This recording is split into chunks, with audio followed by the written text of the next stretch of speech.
আসসালামু আলাইকুম ওয়া রাহমাতুল্লাহি ওয়া বারাকাতুহু। স্বাগতম জানাচ্ছি আপনাদের সবাইকে মনির বিন আমিন পেজের পক্ষ থেকে। প্রিয় অডিয়েন্স, আজকে একটা টপিক নিয়ে আপনাদের সামনে সংক্ষেপে কিছু কথাবার্তা বলবো। তো যে টপিকটা নিয়ে কথা বলবো সেটা হচ্ছে, একজন স্রষ্টা থেকে থাকলে মানব জাতির দুঃখ যন্ত্রণায় কেন তিনি বাধা দেন না? আস্তিকদের প্রতি নাস্তিকরা যে ধরনের প্রশ্নগুলো ছুড়ে দেয়, এর মধ্যে অন্যতম হচ্ছে প্রবলেম অফ এভিল। স্রষ্টা যদি সকল অশুভ বা অনাচারকে দমন করতে পারেন, তবে কেন করেন না? পৃথিবীতে যে দুঃখ যন্ত্রণার অস্তিত্ব রয়েছে, পথহারা মানুষের হিসাব মেলাতে না পেরে অনেক সময় ডুবে যায় হতাশা আর নিরস্বরবাদিতার চোরাবালিতে।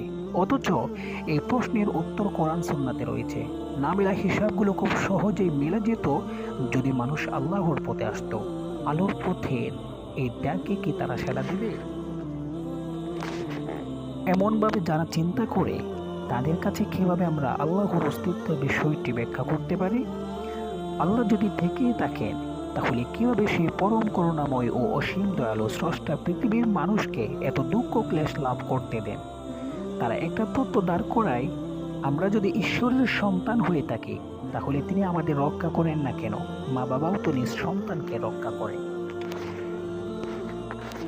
এর উত্তর হলো, নিঃসন্দেহে আল্লাহ তাআলা পরম করুণাময় ও অসীম দয়ালু। তবে আমরা হয়তো আমাদের স্বল্প জ্ঞানে আল্লাহর সকল কর্মের হিকমা বুঝতে পারি না। বিষয়টি বোঝা সহজ হবে যদি আমরা সকলে একমত হই, আল্লাহ তাআলা ন্যায়পরায়ণ, ইনসাফকারী এবং তিনি সকল বিষয়ে অবগত। এর মানে হচ্ছে, আল্লাহ তাআলা যেটি করেন এর পেছনে কোনো ন্যায়সঙ্গত কারণ রয়েছে, যদিও আমরা হয়তো এর কারণ নাও বুঝতে পারি। ফর এক্সাম্পল, একজন স্নেহশীল এবং যত্নবান ডাক্তার পিতা হয়তো কখনো বাধ্য হন অপারেশন করে একমাত্র সন্তানের হাত পা কেটে ফেলতে। কোনো সন্দেহ নেই যে ওই পিতা তার সন্তানকে ভালোবাসেন, বাট কাজটি তার প্রিয় সন্তানের প্রয়োজনের কথা ভেবে করতে হয়।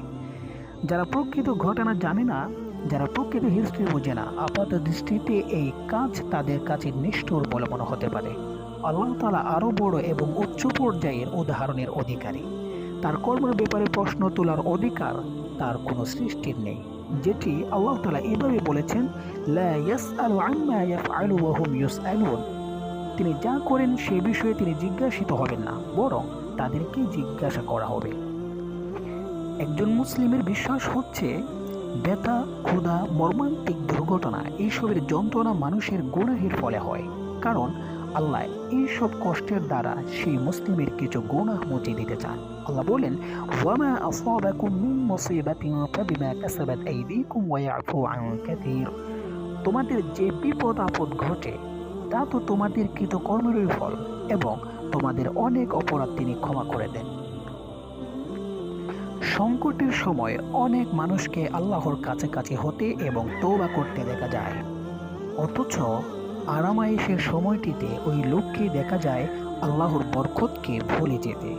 আল্লাহর উপহার সে বরকতকে সে একের পর এক গুনাহের কাজে ব্যয় করে। আল্লাহ তাআলা মানুষকে ভালো ও খারাপ উভয় পথই দেখিয়েছেন। তিনি তাকে বেছে নেবার ইচ্ছা ও ক্ষমতা দিয়েছেন। কাজে একজন মানুষ নিজেই তার কর্মের জন্য দায়ী।